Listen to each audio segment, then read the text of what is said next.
Joia. Então, mais uma vez, boa noite a todos. Agora, apresentando o Adson na nossa gravação, colega do fórum, e vai conversar com a gente hoje, vai conduzir o tema transferência. Adson, obrigado. Está contigo. Está comigo? Está contigo. Desculpa aí eu não ter conseguido aqui, meu computadorzinho está meio doente aqui. Eu tinha preparado aqui uns slides de uma que eu pensei que seria alguns extratos de alguns textos bem bacanas do Freud, mas eu vou tentar falar com vocês hoje, assim, para tentar não ser muito cansativo, mas que a gente consiga trabalhar. Quero agradecer ao Fórum pela oportunidade de compartilhar essa transmissão. Sempre é um lugar de desafio, né, da gente dividir um pouco do que a gente aprende, do que a gente vive. Então, agradeço aos membros do Fórum de Curitiba, que também participam, aos participantes do Fórum do Campo da Caminhão de Curitiba, aos demais convidados hoje à noite. Então, nós vamos trabalhar, imagina-se que esse é um tema profundamente relevante para a clínica e também para a teoria da psicanálise. Então, espero não ser muito cansativo a vocês, e eu acho que é um tema que é lindo de se trabalhar. Então, vamos lá. O que pode uma criatura, se não, entre criaturas, amar? Amar e esquecer, amar e mal amar, amar, desamar, amar. Sempre, até de olhos vidrados, amar. Que pode, pergunto, o ser amoroso sozinho, em rotação universal, se não rodar também e amar? Amar o que o mar traz, a praia, o que ele sepulta, e o que na brisa marinha é sal, ou precisão de amor, ou simplesmente ânsia. Amar solenemente as palmas do deserto, o que é entrega ou adoração expectante, e amar o inóspito, o áspero, um vaso sem flor, um chão de ferro, e o peito inerte, a rua vista em sonho, e uma ave de rapina. Este o nosso destino, amar sem conta, distribuído pelas coisas pérfidas ou nulas, doação ilimitada a uma completa ingratidão. E na concha vazia do amor, a procura medrosa, paciente, de mais e mais amor. Amar a nossa falta mesma de amor. E na secura nossa, amar a água implícita, o beijo tácito e a sede infinita. Carlos Drummond de Andrade. Transferência. Transferência, diz Pat Adams, que é inevitável, porque todo ser humano, de alguma forma, impacta os outros. A transferência é um fenômeno universal. Freud, ao se perguntar o que é transferência de forma muito simples, ele responde: transferência é amor. Ela é, em certa medida, essa repetição, essa reatualização da nossa história, da história dos nossos amores, com os nossos aí, novos encontros. E é nessa relação, né, infiltrações de padrões que vai se repetindo e vai reedificando nossos clichês amorosos. Transferência, então, é uma espécie de miniatura das nossas neuroses. O que eu gostaria hoje, infelizmente não vou poder colocar aqui os slides, é trabalhar alguns textos e pegar deles alguns extratos desses textos que o Freud fala sobre transferência, que fala assim de forma muitíssimo bela, né? E a gente sabe, todos nós, de alguma forma, sabemos que o caminho que Freud percorreu é um caminho longo, foi um caminho muito longo, a fim de construir essa técnica e essa teoria. A fim de da gente balizar um pouco historicamente esse percurso freudiano aí, a gente pode fazê-lo por dois viés. A gente pode fazê-lo pelo viés clínico e a gente pode fazê-lo também pelo viés dos conceitos. Na verdade, nós sabemos que sempre foi, sempre vai ser a clínica um motor para as mudanças que sempre existirão, né? Porque é sempre uma construção, né?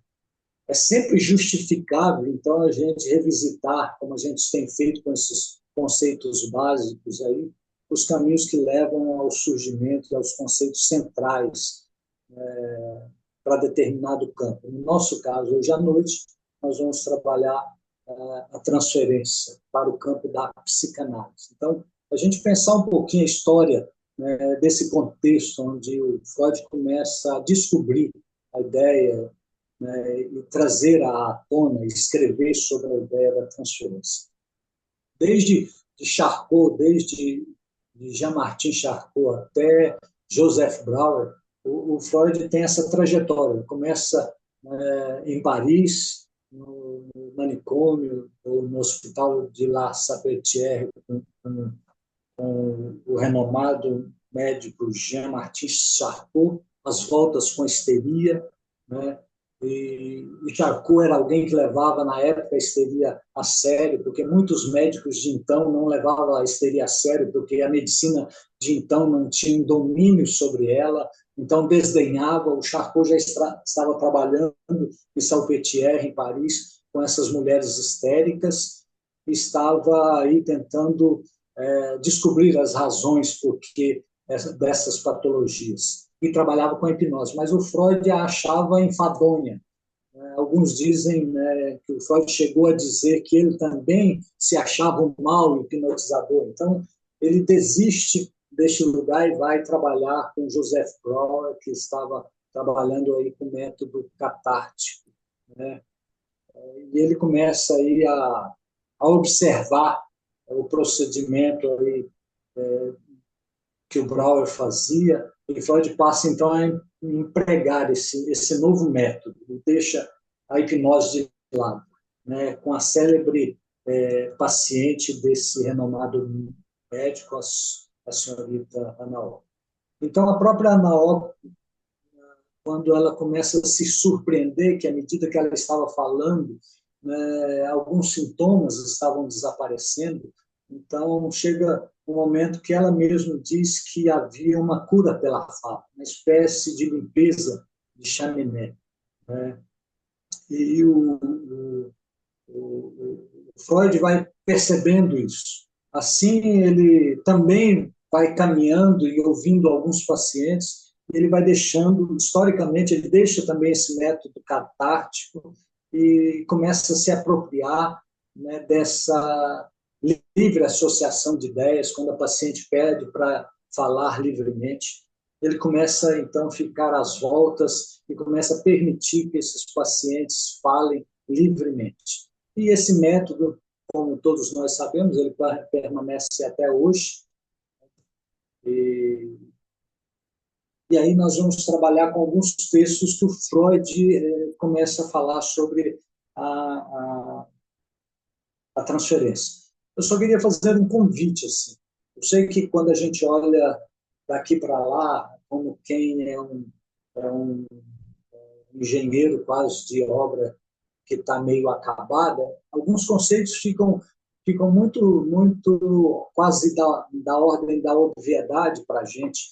Mas se a gente desse conta, se a gente fizesse um pouquinho do exercício, eu queria ter mostrado aqui no Data Show para vocês, no PowerPoint para vocês, eu tirei alguns extratos dos textos que o Freud usa alguns conceitos lá, que hoje a gente olha-os e parece de uma obviedade, né? Até com o avanço do Lacan, quando ele fala de transferência, a gente olha para alguns conceitos do Freud com alguma obviedade.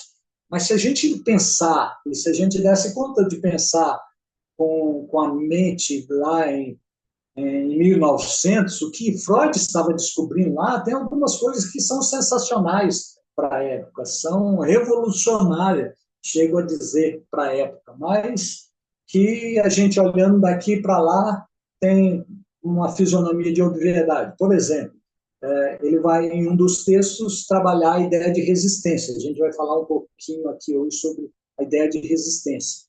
Então, falar sobre resistência, né, na transferência parece uma obviedade. Eu não quero entrar, até porque semana seguinte aí nós vamos falar sobre transferência em Lacan, mas quando a gente fala de resistência, o Lacan diz que toda resistência é antes resistência, né, do analista. Porque hoje a gente olhando, parece uma obviedade a gente dizer que o paciente resiste. É óbvio, né? Pensar que o paciente resiste. O paciente realmente resiste, né? O paciente resiste em saber sobre ele. O paciente resiste em saber sobre o seu desejo, né? Como alguém um dia disse, que dizer que o paciente resiste é tão óbvio quanto dizer que a água é molhada. Quem não pode resistir é o analista. Então, este é um conceito bacana. Mas a ideia de resistência é uma ideia fenomenal lá para 1900, quando o Freud começou a lidar com isso que ele vai chamar de um estranho fenômeno. Então, eu quero trabalhar.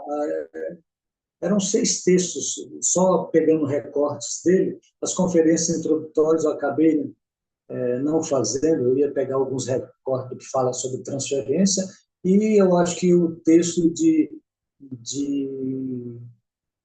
História da Histeria também é um texto que o Freud remete algumas coisas sobre transferência. Mas, enfim, acabei não fazendo. Então, eu vou falar um pouquinho no texto das 5 lições de psicanálise, a dinâmica da transferência, sobre o início de tratamento, que é um texto de 1913, recordar, repetir e elaborar, e observação sobre o amor transferencial. Então, vou falar algumas coisas disso. O texto As 5 lições de psicanálise, o Freud quando ele começa a perceber que alguma coisa se colocava nessa relação médico e paciente, ele começa a dizer que aparece ali um estranho fenômeno. Eu acho interessante essa expressão de estranheza dele, porque era algo que ele não reconhecia muito na relação no método catártico, nem no hipnótico, mas ele estava percebendo que ali na relação médico-paciente havia um estranho fenômeno, uma coisa nova ali. E ele chega a dizer que esse estranho fenômeno, que ele vai chamar de transferência, é um ato que o paciente tem de consagrar sentimentos hostis e afetuosos ao médico, e que ele chama isso de um verdadeiro veículo terapêutico. Então, isso nós estamos falando de 1910. O Freud olha para isso, olha que algo acontecia ali dentro, chama isso de estranho fenômeno, e ele já começa a perceber que aí havia um veículo de ação terapêutica. Alguma coisa ali produzia algo na vida deste paciente. E ele diz que, então, esse fenômeno aí, o doente consagra ao médico esses inúmeros sentimentos, às vezes afetuosos, às vezes de hostilidade. E aí, já nesse texto de 1910, nas 5 lições de psicanálise, ele diz que ele já verbaliza dizendo que isso é tomado de antigas fantasias inconscientes. Então ele já começa a perceber que isso remonta a um outro lugar, cujo lugar ele já tinha noção, porque a hipnose fazia isso. A hipnose trazia uma cena à tona, o paciente revivia aquela cena, né, e alguns sintomas desapareciam. Mas o Freud começou a perceber que na relação com o médico havia um estranho fenômeno que fazia com que houvesse uma espécie de afeto e de hostilidade, que isso servia e que remontava a fantasias inconscientes de outros lugares.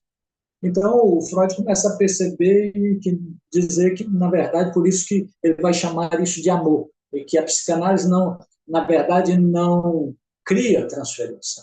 A psicanálise apenas a desvenda, né, e faz uso dela. Talvez essa é uma coisa que torna a transferência na psicanálise diferente de qualquer outra transferência que estabeleça em outras relações, como médico, como uma autoridade, né, como vários outros lugares.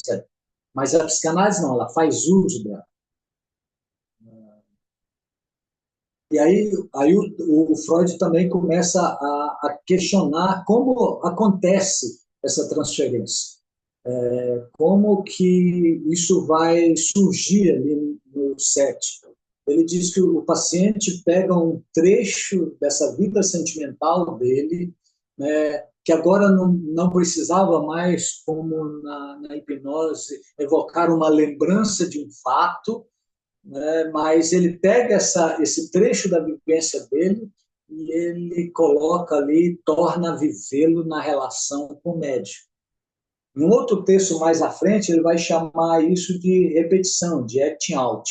Mas aqui ele tá só começando a dizer que esse trecho da vida sentimental desse paciente vai ser revivido na pessoa do médico. E só na revivência disso que, de fato, o paciente vai convencer a existência desse sentimento sexual inconsciente. Aí ele diz assim, onde a lembrança não pode ser evocada, diz Freud, o paciente torna a vivê-la na relação com o médico. Então, basicamente, são essas coisas que eu gostaria de falar das 5 lições. Aí, no texto da dinâmica da transferência, o Freud começa dizendo como a transferência é ocasionada nisso. Ele diz assim, ele fala, se a necessidade de amar alguém não é inteiramente satisfeita pela realidade, se essa realidade está fadada, se essa realidade não é satisfeita, esse paciente está fadado a aproximar sempre de alguém, aí ele usa a palavra com ideias libidinais antecipadas. O que Freud está dizendo é que sempre que a realidade não responde à demanda de amor de um alguém, ele sempre aproxima de um outro alguém, né, com alguma coisa já idealizada. E ele fala que isso também vai se dirigir à figura do médico. Então, já desde o início, essa transferência pode começar a acontecer. E ele diz de 2 pontos interessantes que a gente precisa pensar no texto da dinâmica da transferência. Primeiro, é saber que a transferência, em análise, ela é mais intensa, eu já meio que pontuei um pouquinho disso no texto anterior, que a transferência em análise ela é mais intensa do que qualquer outro lugar. Por quê? Ele repete aqui no texto da dinâmica da transferência. Porque nos outros lugares onde há transferência não faz uso disso para tratamento. E aí outro ponto importante é onde ele começa a pontuar sobre a resistência. Ele diz que a transferência surge também como a mais poderosa resistência. Aí há um dilema nesse processo. Como que algo que é para tratamento também é algo para resistência? Se a gente pensar o que Freud estava às voltas, o cara que saiu da hipnose, né, o cara que saiu do método catártico, começou a deixar os pacientes falarem, ele percebe que tem um fenômeno ali que é estranho, ele dá nome a esse fenômeno, ele fala de coisa positiva e negativa desse fenômeno que está ali posto. Ele não sabia mais ou menos o ali que estava, mas ele sabia que tinha alguma coisa ali. Agora ele evoca a ideia de resistência. Isso é sensacional. Ele traz à tona que a transferência surge como a mais poderosa resistência ao tratamento. enquanto fora dela pode ser o veículo para outras coisas, mas na, na análise ele traz a ideia aí de resistência. Então, eles perguntam, então qual a vantagem disso? A priori parece nenhuma, ele responde no próprio texto da transferência. Por quê? Na dinâmica da transferência. Porque aquilo que era fator de sucesso também é instrumento de resistência. Né? Então, por que é tão difícil trabalhar com a transferência? Porque ela transita entre como é o instrumento para análise, mas é também, o Freud chama, e ele estava às voltas disso, de como instrumento de resistência. Ele diz, a transferência para o médico é apropriada para a resistência ao tratamento apenas. A transferência para o médico é apropriada para a resistência, diz Freud, ao tratamento apenas se tratar de transferência negativa ou de transferência, se tratar de transferência negativa ou positiva ou de impulsos eróticos reprimidos. Ele diz que se ela serve para resistência, isso vai causar problema. Mas se ela é uma transferência, mesmo que negativa, aí eles falam, mas, puxa, e negativa e resistência não é a mesma coisa? Talvez não seja, né? Porque a resistência fatalmente vai fazer o paciente sair. O paciente não fica. A transferência, ainda que seja negativa, o paciente vai falar, vai trazer questões aí hostis no tratamento, na fala com o analista, mas não sai, ele permanece. Agora, a resistência não. Né? Aí o Freud diz que tem que haver, ele chama de uma luta, né? Tem que ser travado essa luta com esse fenômeno da transferência, que ele volta a reafirmar na dinâmica da transferência, que é essa nossa maior dificuldade.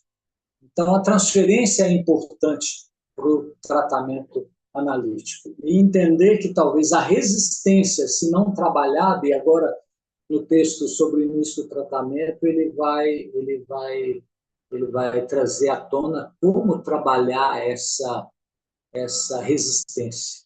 Olha, o Freud vai construindo um saber.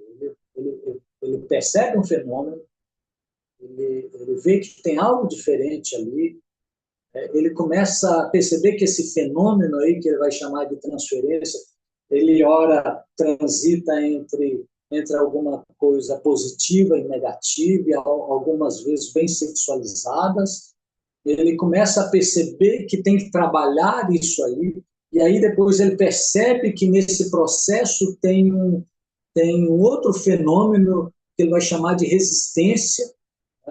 E agora no texto sobre o início do tratamento, é um texto de 1913, as novas recomendações sobre a técnica psicanalítica, ele vai falar quando e se é que tem que fazer conhecido do paciente essa resistência. Porque o Freud estava percebendo, havia alguma coisa ali, né? E o paciente resistia para alguma coisa.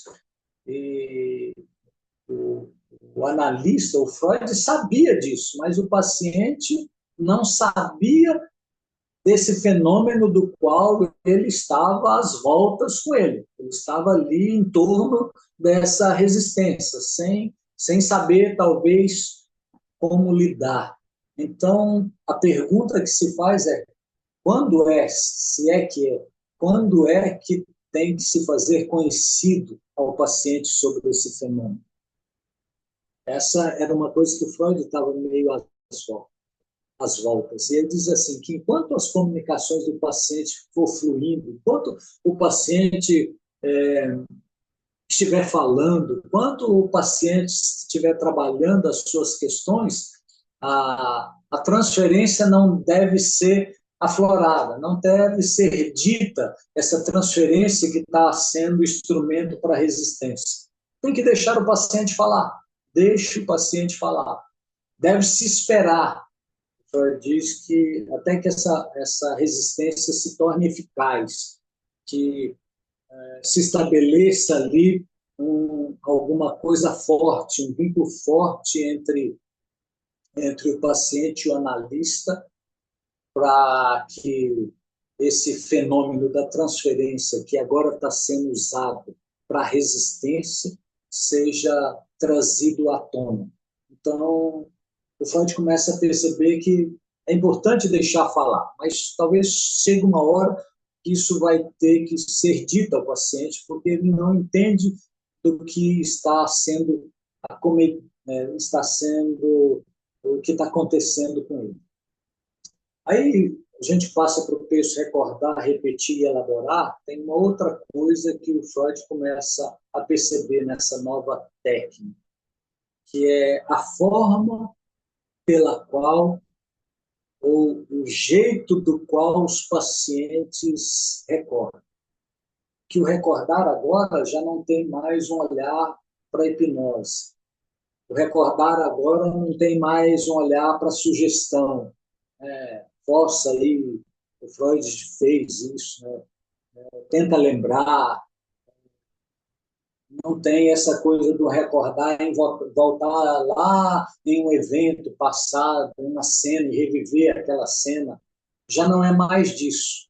O recordar agora, no texto, que é um texto sensacional do Freud, recordar, repetir, elaborar, o Freud começa dizendo que nessa nova técnica aí, o paciente não recorda mais do que esqueceu, não recorda mais daquilo que foi reprimido, mas expressa por atuação. O paciente atua, o que vai chamar de etiante, esse ato de reproduzir, ele de repetir. Ele agora não reproduz mais isso como lembrança, mas ele reproduz isso como ação. Repete sem saber que está repetindo. E na clínica é assim, sabe que o paciente repete, repete, repete, repete nessas figuras parentais, nesses protótipos. Nesse texto, Freud até usa um exemplo de um paciente que não se recordava de ser hostil, desafiador, com as suas figuras primeiras, parentais, pai e mãe, mas ele comportava dessa maneira na análise. Então, o Freud começa a perceber que não tem uma lembrança do paciente, mas tem uma atuação do paciente. Então, enquanto o paciente se acha em tratamento, o Freud vai dizer que existe, de fato, uma compulsão à repetição. E no final disso, ele diz: essa é a maneira de recordar. O paciente atua e usa, vou dizer o termo lá como esse semblante lá, mas usa o paciente ou a relação com o analista esse lugar de atuação. Então, qual nessa relação de compulsão à repetição do paciente, o que a transferência entra aí? O Freud diz que a transferência nessa repetição, a repetição é apenas um fragmento. O paciente repete várias coisas, mas a repetição, o Freud, a transferência é apenas um fragmento da repetição. A repetição, o paciente repete muitas outras coisas, mas entre as coisas das quais o paciente repete é a transferência, que ele diz, a transferência é apenas um fragmento dessa repetição, e que essa repetição é uma transferência do passado do paciente esquecido, mas agora reatualizado na pessoa do médico, na pessoa do analista. Então, a gente fica olhando para esse texto do Freud e eu fico encantado, do retorno, de pensar a capacidade que ele tinha de ter essas percepções na fala do paciente, a partir delas, da clínica, ir elaborando conceitos dos quais, para a gente, hoje são fundamentais. Né? Fundamentais. Aí ele tem um outro olhar que é sensacional nesse texto, recordar, repetir elaborar, porque às vezes quando a gente lê é até difícil de pegar um pouquinho da lógica disso, mas ele diz assim, quanto maior a resistência, mais extensivo é a atuação. Que substitui, é mais extensivo é act-out. Quanto maior a resistência, mais extensivo é a atuação que substitui o recordar, por exemplo, hipnótico. Pois o recordar ideal que foi esquecido, que é aquele hipnótico que ocorre na hipnose, corresponde a um estado no qual a resistência é colocada de lado. Aí entra um outro conceito. Sabe, o Freud vem desde o fenômeno lá que a gente começou nas 5 lições de psicanálise, ele vem colocando conceitos. Agora ele coloca um outro conceito, que ele chama de quê? De resistência. Vou repetir, ele diz, quanto maior a resistência, mais é a atuação. E essa resistência aí, a hipnose não levava em conta. Por que a hipnose não levava em conta? Porque a hipnose tirava um ato, uma lembrança, um fato, né? A pessoa fazia uma certa catarse disso, alguns sintomas desapareciam. Mas isso deixava de fora a resistência. Aí o Freud começou a perceber, então, que todas as vezes ele começou a olhar que a resistência, a hipnose, então, só tirava os sintomas, não trabalhava a causa. E ele percebeu que na hipnose, todas as vezes que esse sintoma desaparecia, quando o paciente vivia uma situação meio análoga, meio parecida com aquilo que ele tinha vivido lá atrás da lembrança dele, todos os sintomas voltavam aí com novos sintomas, ou seja, é como se a resistência aumentasse. Por quê? Porque a hipnose não levou em conta a resistência.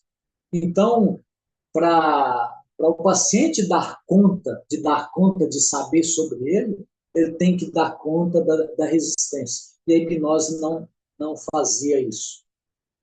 E aí o Freud também fala das dificuldades por estabelecer essa transferência,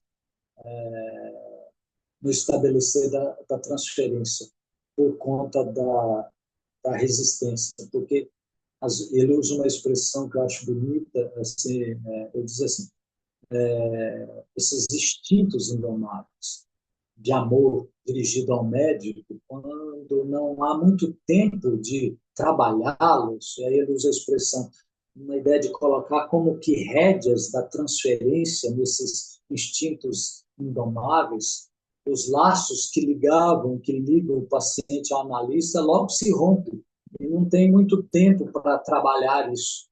Aí ele fala até de uma experiência de uma senhora que procura, nesse texto Dinâmica da Transferência, dizendo que uma senhora já de uma certa idade tinha saído de casa, fugiu de casa do marido, para um lugar que ninguém sabia, e nem se sabia qual era o motivo por que ela havia partido.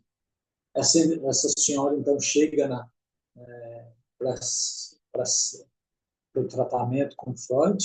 Ele diz que logo que ela chega, uma transferência cresce de uma intensidade muito rápida e grande, e ao final da semana, essa senhora já havia abandonado antes que tivesse tempo de dizer qualquer coisa. E aí, possivelmente, em outro texto que nós vamos trabalhar, o Freud vai mostrar isso, que possivelmente essa senhora abandonou. Se ela fosse nos dias de hoje, pensasse, se ela fosse um outro analista, talvez alguma coisa parecida com isso ia acontecer. Ela ia ficar um pouco tempo e ia sair. Olha, isso é uma repetição, isso é acting out, é um jeito que ela está tentando lidar com essas questões dela.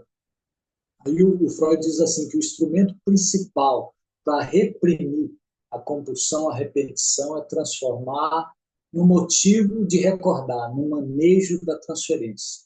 Então, o analista tem que saber manejar essa transferência, dessa repetição que às vezes é inócua, dessa repetição que é vazia, mas que na verdade é útil e deve de alguma forma, afirmar-se no campo definitivo e fazer da transferência uma espécie, aí ele usa essa é uma outra expressão no texto, recordar, repetir, elaborar, que ele diz assim, que tem que deixar que essa transferência seja como um playground. É quase que um brincar, deixar o paciente brincar com esses instintos e deixá-los trazer, né, para o set. Aí o Freud diz que o instrumento principal para reprimir o paciente, a compulsão à repetição, é fornecer, é deixar essa ideia de playground, é deixá-la acontecer, deixá-la brincar, deixar com que isso venha nas cenas. Eu fico pensando nessa capacidade freudiana de ouvir isso, de perceber que isso é uma atuação que está fazendo daquele lugar de fala um playground, né? Está fazendo daquele lugar ali um lugar para a paciente trazer as questões dela. E aí ele diz assim, que, então essa transferência, a partir disso, cria uma região intermediária, que é outra percepção fenomenal. Ele diz que cria uma, uma região intermediária entre a doença e a vida real, através de qual a transição de uma para outra precisa acontecer.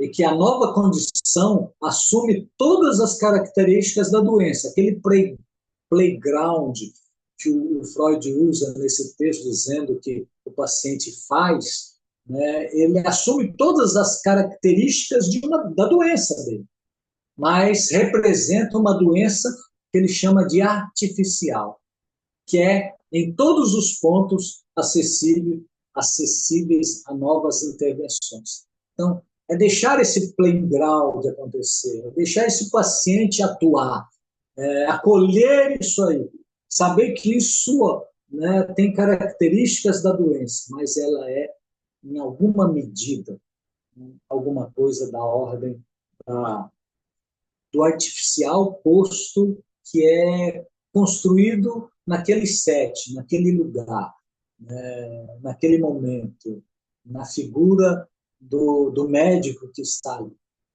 Ele diz que isso é fundamental. Aí o último texto, quando ele fala sobre observações sobre o amor transferencial, é um texto de 1915. Esse texto ele vai falar basicamente quando uma paciente chega e diz que está enamorada do seu médico. Ele começa dizendo que a maior dificuldade, ou que a única, talvez, dificuldade que realmente a gente tem que enfrentar é o manejo da transferência.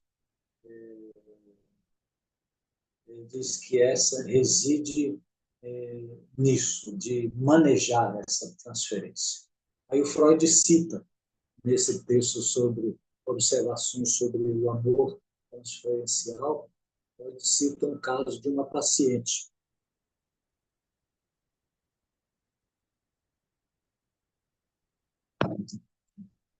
Essa paciente demonstra, mediante diz Freud, indicações inequívocas, e declara abertamente que se namorou como qualquer outra mulher mortal, né, poderia fazê-lo, do médico, do analista, daquele que estava ali escutando. Aí o Freud diz que para os leigos tem duas saídas nesse texto, e aí ele diz de uma terceira. A primeira saída pensada do ponto de vista do leigo é que havia uma suposta união legal. Então, ele diz que até o mais raro. A segunda é que se separem, abandone o tratamento que começaram, ele diz que essa é mais frequente. Essa, em regra, ele dizia ali que era posições de um leigo dizer. Uma união legal a partir desse enamoramento, porque ainda que era artificial, mas tinha todas as condições e formatações de um amor, né? era o playground onde essa paciente vivia a reatualização desses amores, né, desses protótipos infantis, e podia isso ir para um lado de uma união legal. Ele chama isso do mais rápido. E a outra se separa, abandona o tratamento e o paciente vai embora.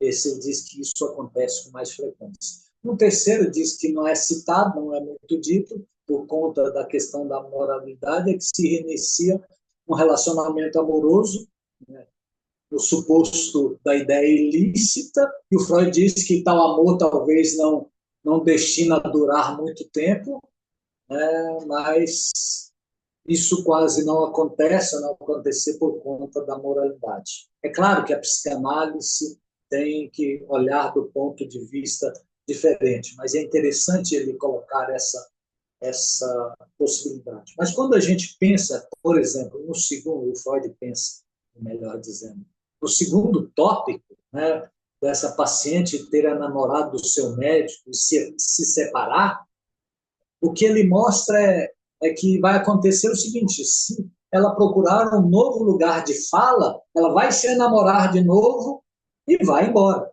E assim, uma terceira vez, e assim vai se fazer sucessivamente.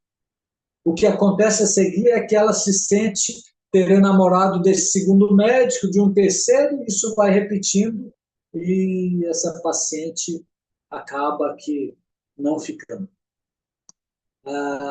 Então, esse fenômeno a gente precisa olhar do ponto de vista, diz Freud, do médico e do ponto de vista do paciente. Para o médico, a gente tem que pensar, o analista tem que pensar como um fenômeno, né, que significa um esclarecimento que seja valioso, Freud diz, e uma advertência contra qualquer tendência, ele chama de contra-transferência. O analista deve reconhecer que o enamoramento da paciente, o Freud fala, é induzido pela situação analítica e não por atributos ou encantos né, da pessoa, do analista. De maneira que não tem nenhum motivo, diz Freud, para se orgulhar disso. Como talvez fosse fora de uma análise. Para paciente, contudo, há duas alternativas, né? O abandono desse tratamento ou aceitar como um playground, dizendo de Freud, esse enamoramento desse médico como um destino. Aí o Freud diz um destino inelutável. Então, deixar isso acontecer, o paciente dar conta disso. Aí o Freud faz duas perguntas nesse texto sobre o amor transferencial.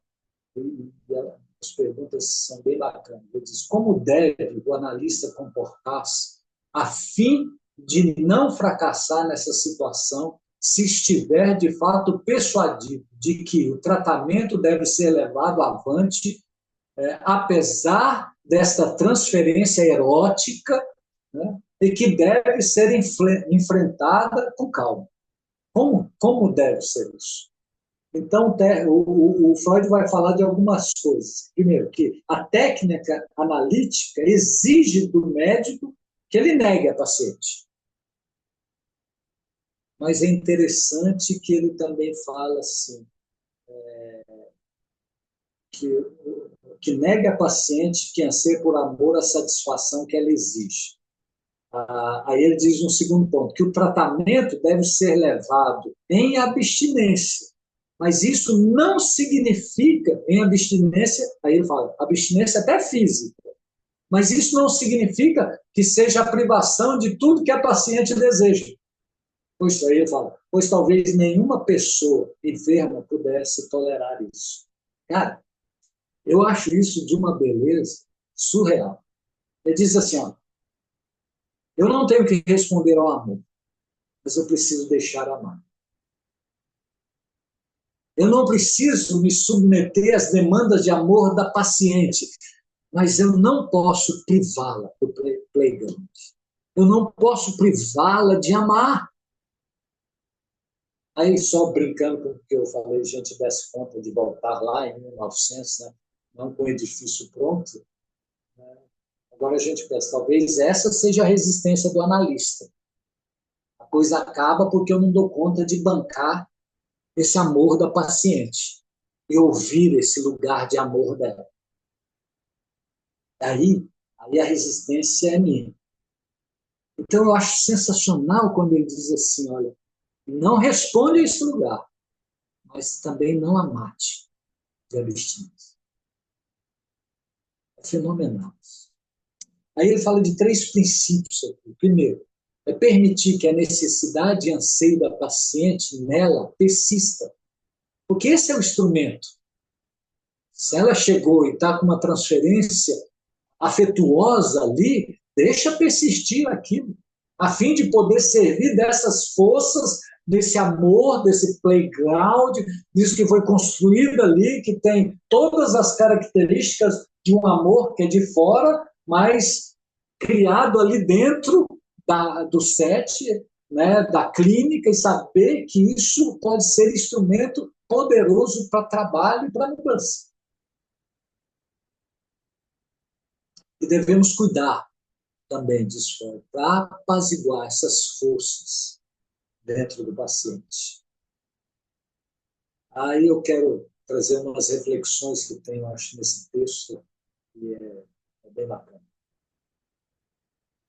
Dessa primeira pergunta que ele faz. Primeiro, é importante saber que seria desastroso para o analista que o anseio da paciente por amor seja satisfeito, quanto que seja suprimido. Seria desastroso para a análise que o anseio de amor da paciente seja satisfeito, quanto que seja suprimido. Segundo, deve manter um firme domínio do amor transferencial, mas tratá-lo como amor irreal, como uma situação que deve atravessar nesse tratamento, que vai remontar as suas origens inconscientes e que pode ajudar a trazer tudo o que se acha, diz Freud, muito profundo, muito oculto na vida erótica desta paciente, para sua consciência, e aí eu termino dizendo para debaixo de seu controle.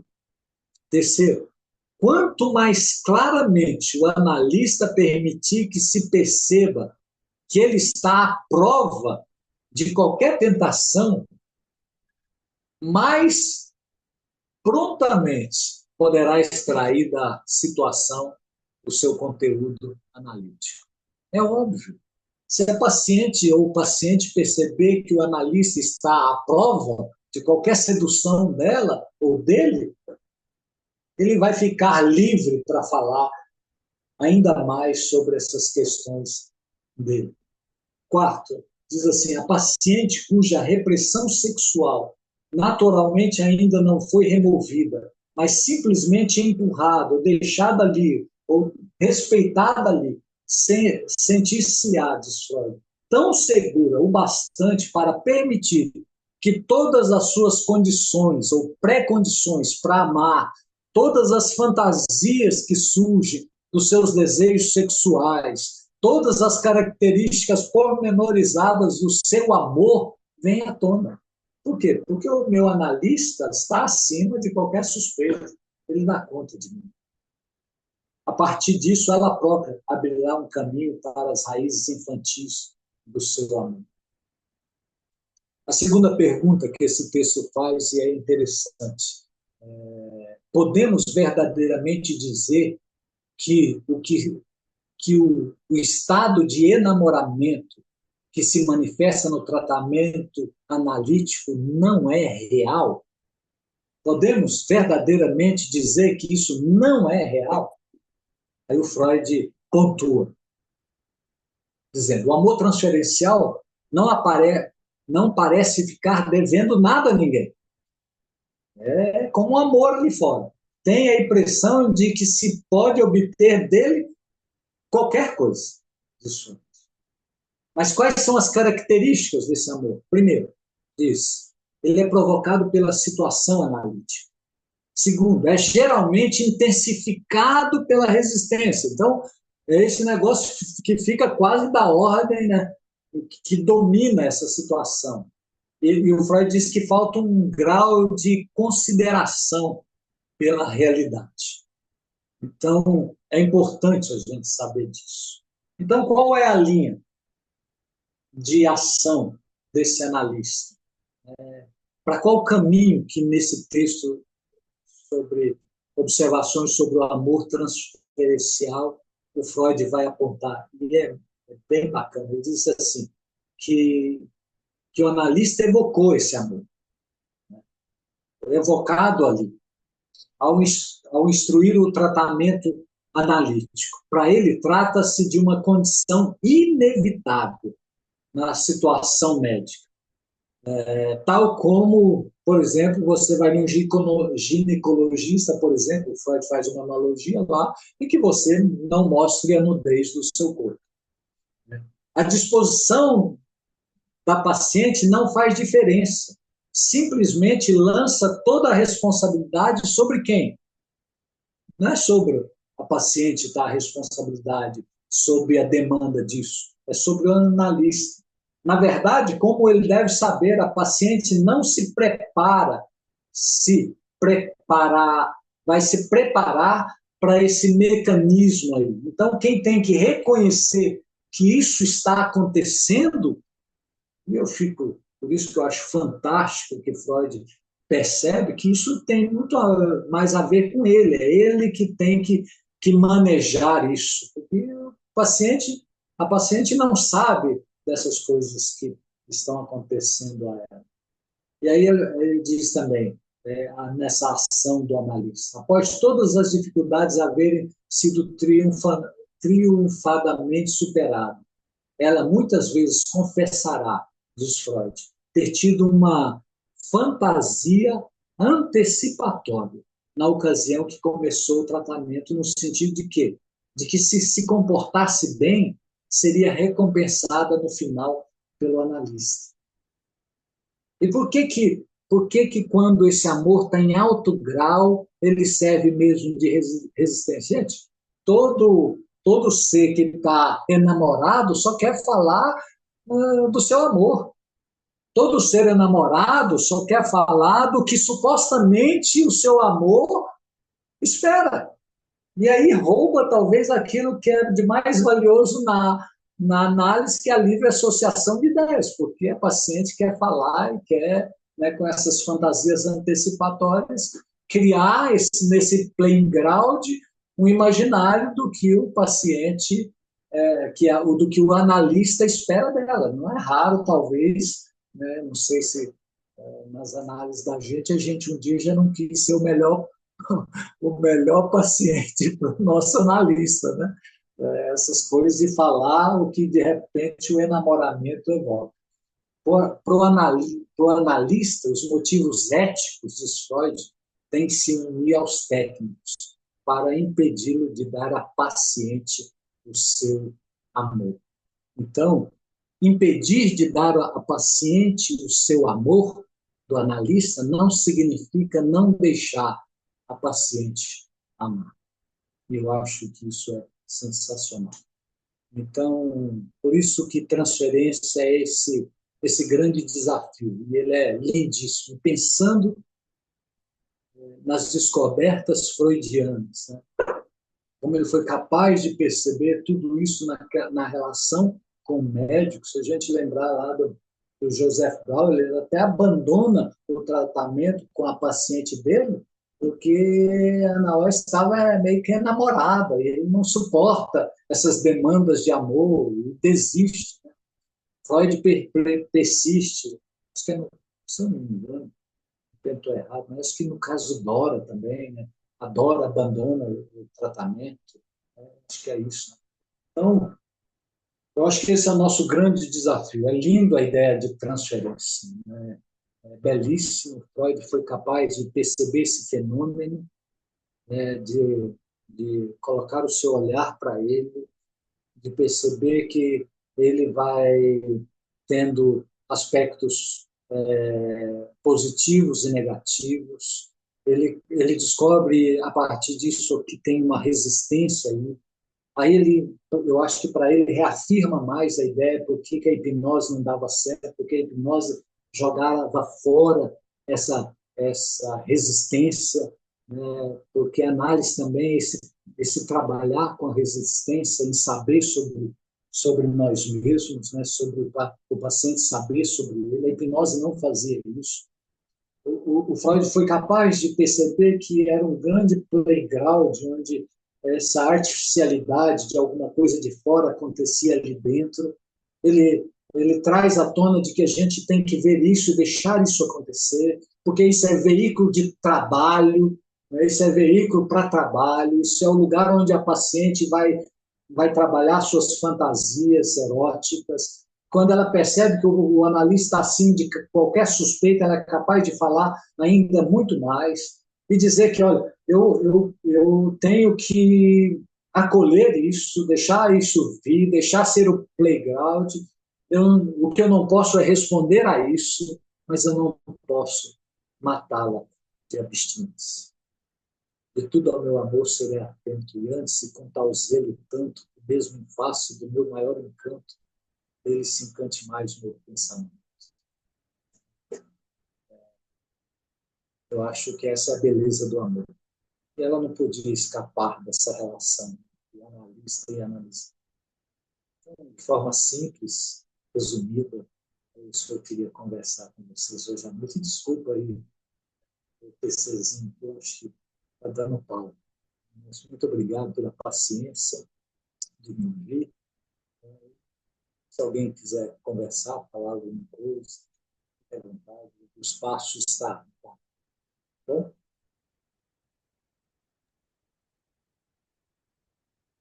Alô, alô. Melhorou meu som,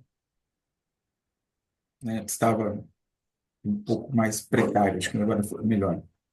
Então, Wagton, primeiro, muito obrigado. E, Eu que agradeço.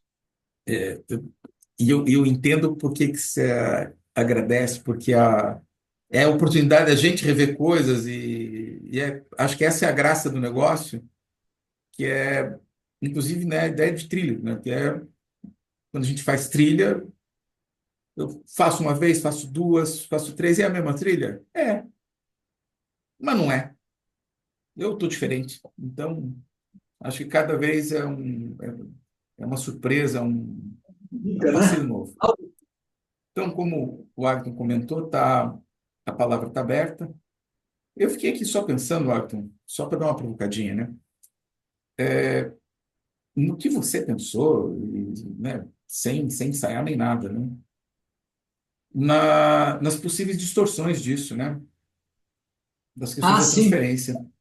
Eu até pensei em falar nisso. Eu tinha até anotado aqui das distorções. Eu acho que eu até te atropelei, né? Desculpa aí. Não, manda bala. Da transferência selvagem, né? De algumas coisas assim que. É isso que você ia falar agora? Né, eu ia sugerir que você falasse um pouquinho do que lhe ocorresse, né? Como eu falei, a gente não ensaiou, não é jogar ninguém na fogueira. Mas o tempo todo, quando você fala daquilo que se produz e que é o nosso objetivo enquanto trabalho, veja que negócio delicado. Por isso que quando a gente diz, né, da psicanálise, eu vou falar só, né, do meu percurso que é peculiar, né? Eu não sou de formação em psicologia, e fiquei estudando psicanálise, interessado, né? E um determinado momento alguém falou, olha, acho que tem um paciente para você aqui. E eu falei, meu Deus do céu, o que é isso? Entre eu começar a estudar psicanálise e atender o primeiro paciente, eu nunca tinha feito essa conta, eu tive que fazer esse tempo. Foram 17 anos. E eu achei rápido ainda. Eu achei cedo, fiquei apavorado. Porque a responsabilidade daquilo que está envolvido no nosso trabalho está associada exatamente à dimensão do que você traz. A gente vai trabalhar numa posição de um amor desarmado e que, se eu não souber o que eu estou fazendo ali, pode ser terrível. Então, é dessa responsabilidade, dessa ética que a gente fala e que é só, vamos lá, trabalhado, pensado pela psicanálise. É disso que a gente fala, dessa responsabilidade que a gente fala, né? Né, comecei a falar da possível distorção e só para dar uma provocada, o que você pensou aí enquanto eu falava?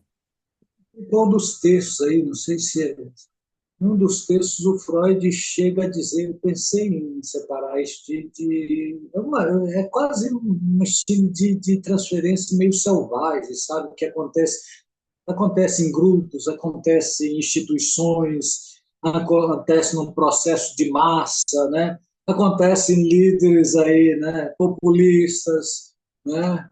A gente que o diga. Esses lugares aí têm uma espécie de uma transferência meio selvagem, meio, e que é isso que você está falando, sabe? Saber ouvir, deixar que o paciente traga, saber que isso não está direcionado a você, não é aos seus olhos azuis, é fundamental. Né?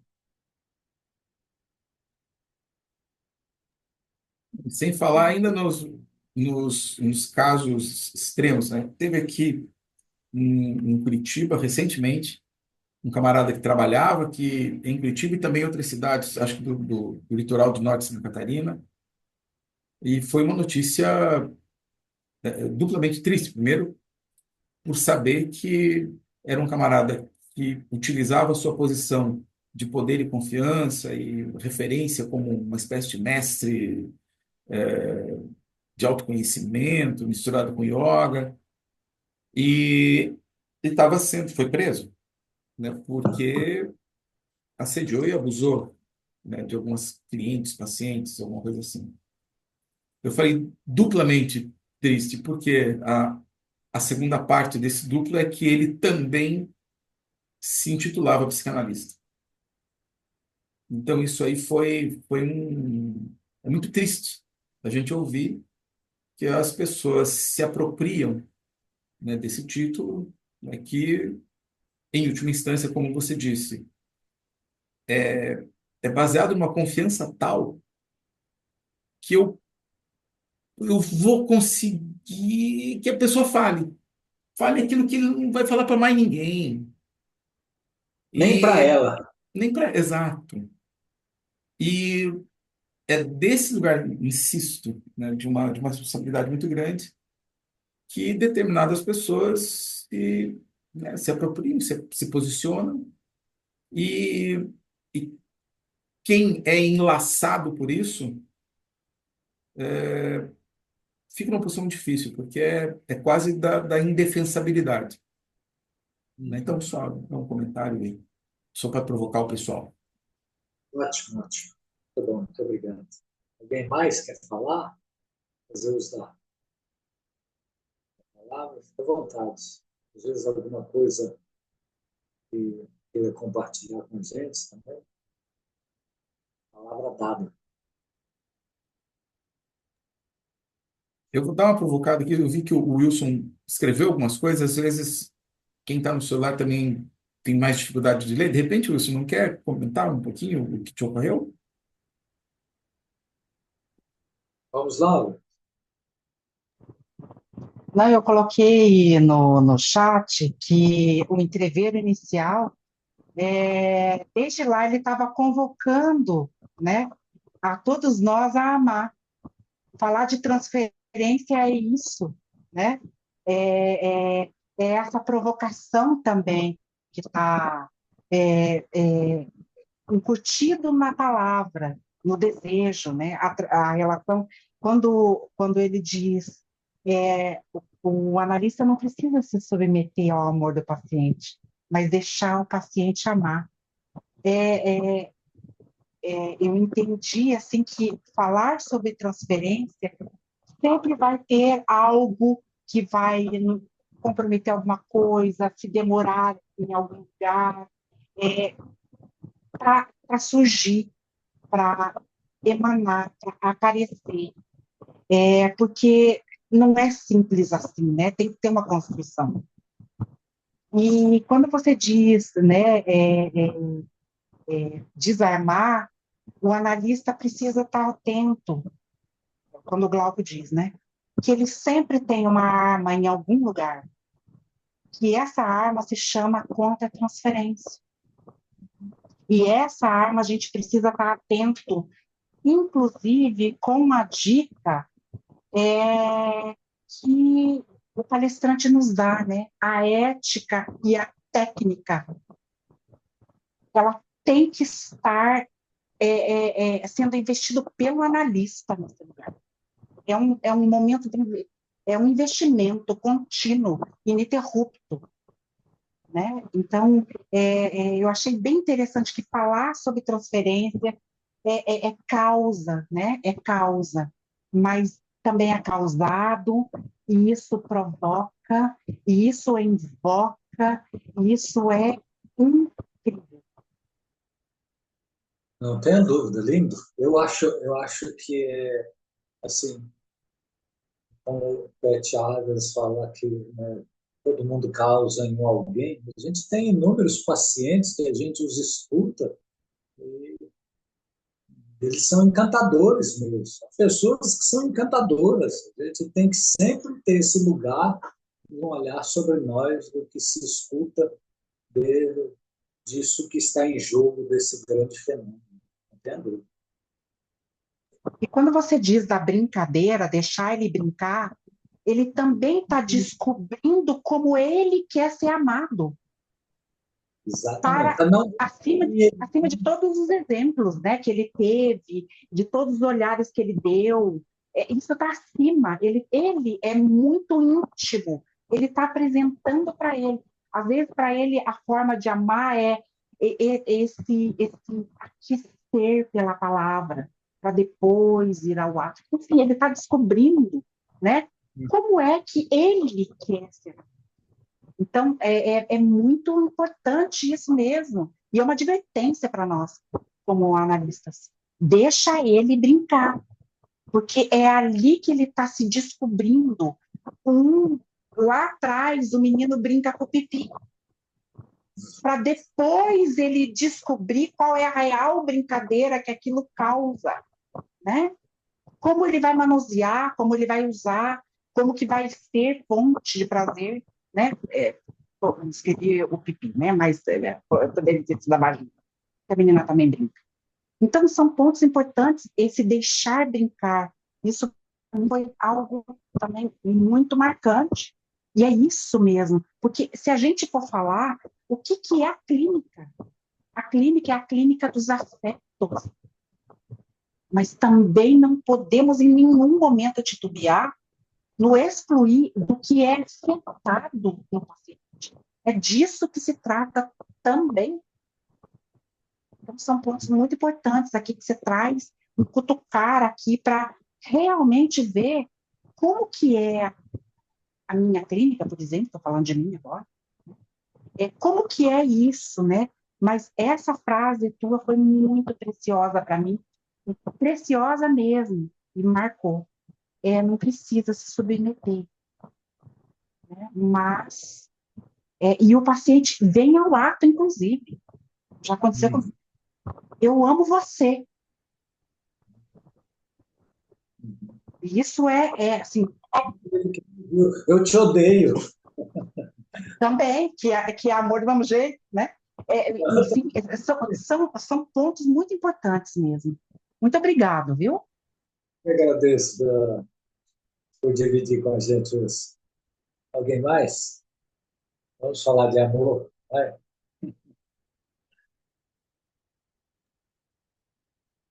Estamos aí para isso, né?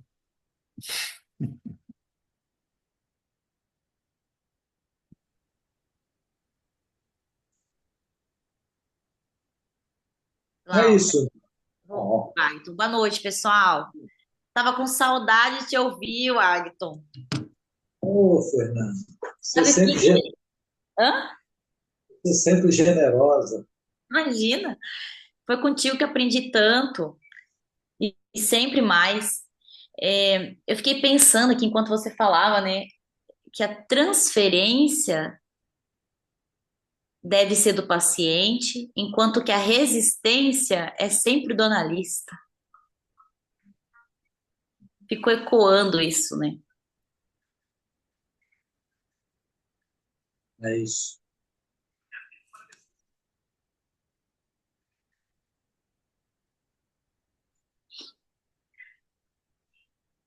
Oi, Wagton, boa noite, pessoal.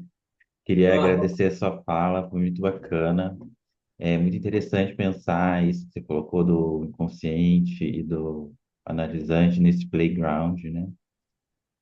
E eu queria te ouvir, fiquei pensando como que você pensa o manejo da transferência nesse fim de análise, né? O que que acontece com esse amor, né? Nessa transferência que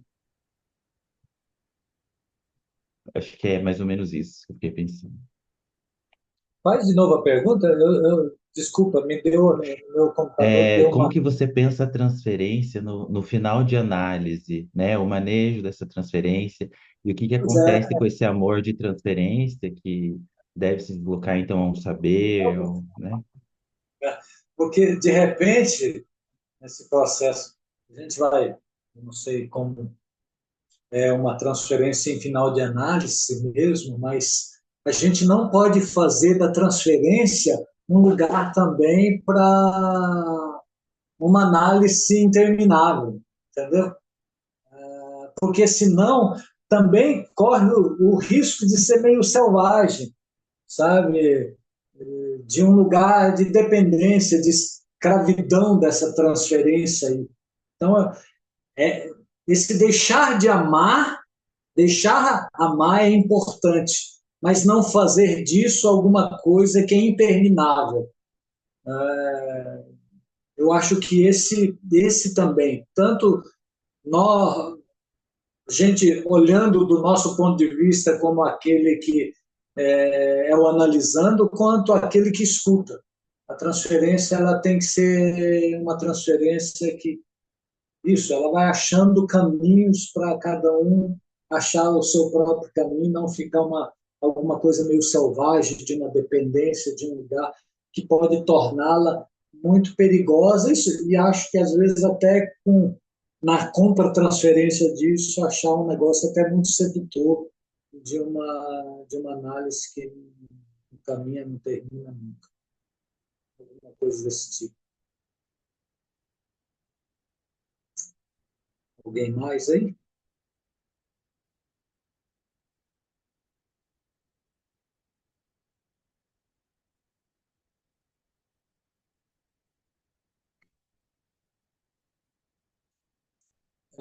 Só pensando aqui, se eu pensar uma resposta minha também, uma análise que é interminável, talvez seja parecido quanto também eu ficar respondendo às demandas de amor do meu paciente. Ela fica meio selvagem, ela fica parecida aí com uma essa, que se usa aí nas instituições ou coisas do gênero. Por isso, o responder do analista tem que ser sempre diferente do responder desses outros lugares que tem um saber posto do médico, coisas do tipo. Senão fica serviçal. Coisa. A Brenda está inscrita, né? Só para terminar, o Isso. Marlon, a brincadeira tem que ter fim, né, velho? Senão, putz.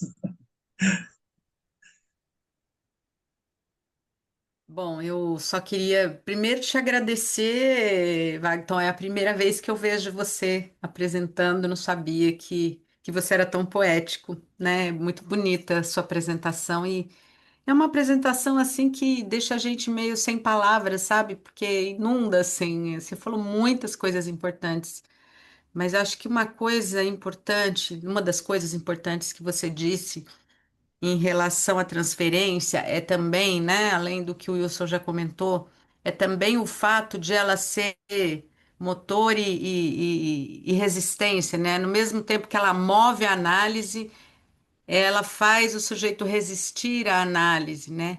E é nesse vai e vem, né? Essa coisa essa coisa da repetição que vai repetir diferente toda vez na transferência, né? É E nesse essa grau. repetição que resiste, que repete, que resiste, né? Enfim. Ah, eu gostei muito disso que você disse. Eu não sei, eu não tenho perguntas de verdade. Só quis Eu fazer esse lembro, comentário disso que você falou. eu lembrei aqui de uma certa vez ouvindo aqui ela é aqui, eu fugi o nome dela, do Fórum do Campo Lacaniano aqui de Campo Grande, Sloane Machado, ouvindo, eu não sei se foi ela, foi uma outra psicanalista, uma paciente falou, olha, eu estou aqui já há quantos anos, não sei se era 10 anos, 8 anos, vamos supor, 8 anos aqui, repetindo a mesma coisa. Aí disse que a analista olhou para ela e falou assim, 8 não, 9 anos. Então, a análise é um lugar que se repete, né? É, isso também eu acho que é um desafio para o analista, né? De saber o que o Glauco falou das trilhas, talvez o bacana seja disso, né? Como da repetição do paciente. Sempre que a gente faz trilha, ele fala de um conceito base da psicanálise, quando fala, fica algo de um outro lugar. Acho que também a coisa da repetição é essa capacidade de ouvir a mesma coisa de um outro lugar, né? De um outro viés, de um outro caminho, com uma outra brincadeira que o paciente trouxe para dizer da mesma coisa.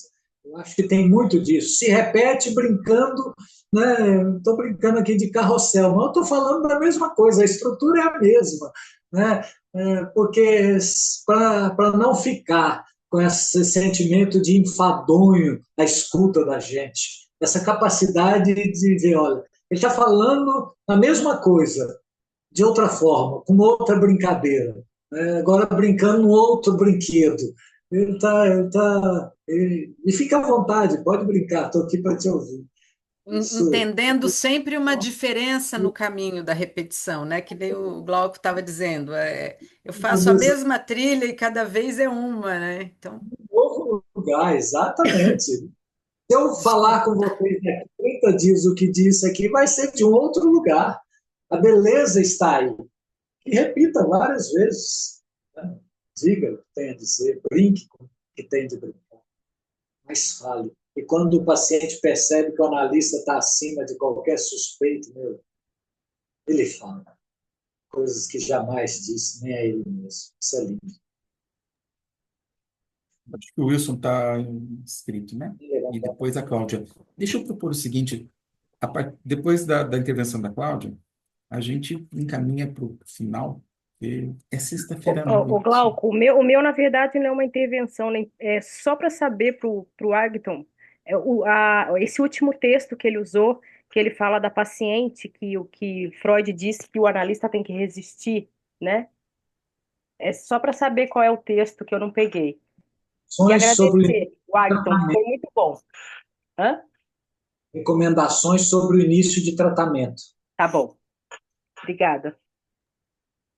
E parabéns, viu? Foi excelente. Adoro te ouvir. Obrigado, Claudinha. Você é quase suspeito. Isso é porque a gente não se conhece pessoalmente, hein? Sim, sim. Alguém mais? Senão o Cláudio vai Não, não, acabar com isso a está brincadeira. escrito. Ô, galera, você está querendo acabar com o playground aqui, é? Quando a Brenda ali falou sobre a brincadeira, me veio essa nomeação da brincadeira do paciente, que é discordar. É claro que às vezes é distância infantil, mas depois, às vezes, é da instância adulta. Mas não deixa de ser esse peão girando ali, ele brincando também.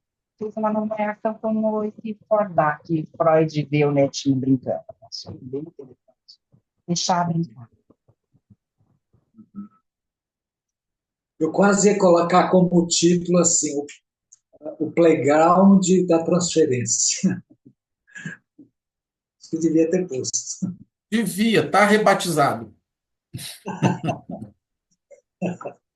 Tá bom. Muito obrigado, gente. Obrigado pela paciência de me ouvir. E desculpa o meu PCzinho aqui, tá? Gente, obrigado Foi bom. você. Obrigado você, Wagner. Obrigado a todos. Só Então, lembrando que a nossa próxima, né, Glauco? Fala aí. isso. A próxima, mas eu tenho que revisar. Você está Dia com. 30/5 é com a nossa colega Josiana. Agora, só o tema aqui me perdi aqui. Peraí. Consciente, transferência, é repetição, Josiana? É? Que é, hein? Isso, vai ser sobre repetição. Ah, isso, obrigada. Então, joia. Repetição. Josiana Então, aqui na já. nossa última sexta do mês agora. Josiana já pegando o clima. Isso aí. Então, joia. Então, Gente, boa noite a todos. Muito obrigado. Muito bom vê-los.